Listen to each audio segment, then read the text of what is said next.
آج میں آپ صلی اللہ علیہ وسلم نے آخری تبلیغ فرمائی تھی، اس لیے اس کا نام حجت البلاغ بھی ہے۔ اور اس حج میں آپ صلی اللہ علیہ وسلم نے کلمات توضیح زبان مبارک سے ارشاد فرمائے تھے، اس لیے حجت الوداع کہتے ہیں۔ یہ وہ سال ہے جس میں اللہ تعالیٰ کے رسول صلی اللہ علیہ وسلم نے حق رسالت ادا کرنے کے بعد اپنے بھیجنے والے کی طرف معاودت فرمائی۔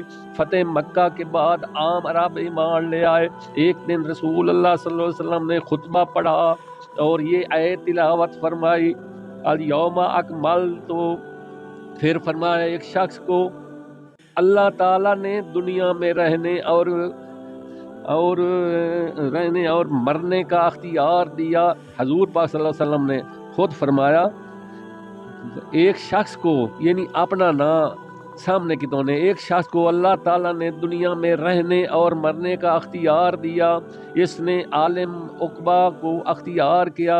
حضرت ابو بکر صدیق رضی اللہ تعالیٰ عنہ سن کر رونے لگے اور سمجھے کہ جب دین کی تکمیل ہو چکی ہے، جڑا حافظ صاحب اور آخری بیان کیتا ہے نا، یہ وہ جگہ رونے لگے اور سمجھے کہ جب دین کی تکمیل ہو چکی تو حضرت صلی اللہ علیہ وسلم کو دنیا بنی سے کیا کام رہا۔ وفات سے ایک مہینہ پہلے آپ صلی اللہ علیہ وسلم اصحاب کو اس طرح نصیحت کرتے تھے کہ ان کو خیال گزرتا تھا کہ آپ صلی اللہ علیہ وسلم ہم کو وداع کرتے ہیں۔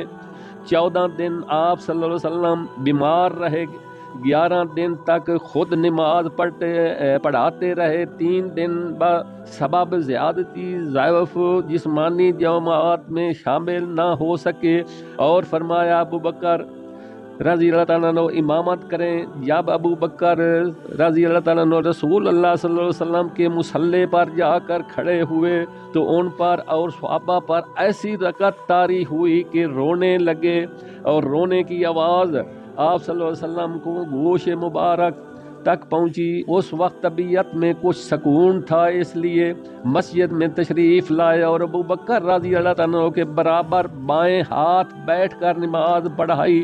نماز کے بعد فرمایا مسلمانوں، میں تم کو اللہ تعالیٰ کے سپرد کرتا ہوں، اللہ تعالیٰ کی پناہ نگہداشت نصرت کے حوالے کرتا ہوں۔ بس میں دنیا سے علیحدہ ہونے والا اور اسے چھوڑ دینے والا ہوں۔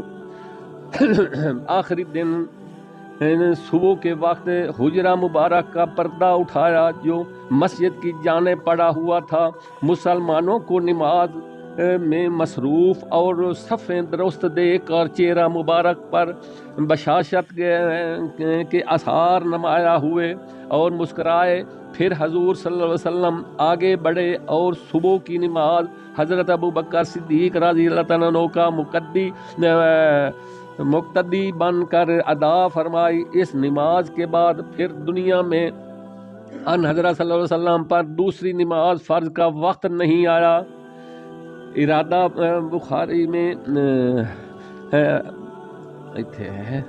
ان عائشہ رضی اللہ تعالیٰ عنہ گھر میں تشریف لے جانے کے بعد نیزہ کی حالت آپ صلی اللہ علیہ وسلم پر طاری ہوئی۔ ایک پانی کا بھرا پیالہ آپ صلی اللہ علیہ وسلم کے سرہانے رکھا تھا۔ آپ صلی اللہ علیہ وسلم اس میں ہاتھ تر کرتے تھے اور منہ پر پھیرتے تھے۔ حضرت فاطمہ رضی اللہ عنہ یہ حالت دیکھ کر رونے لگی۔ آپ صلی اللہ علیہ وسلم نے ان کے آنسو پونجے۔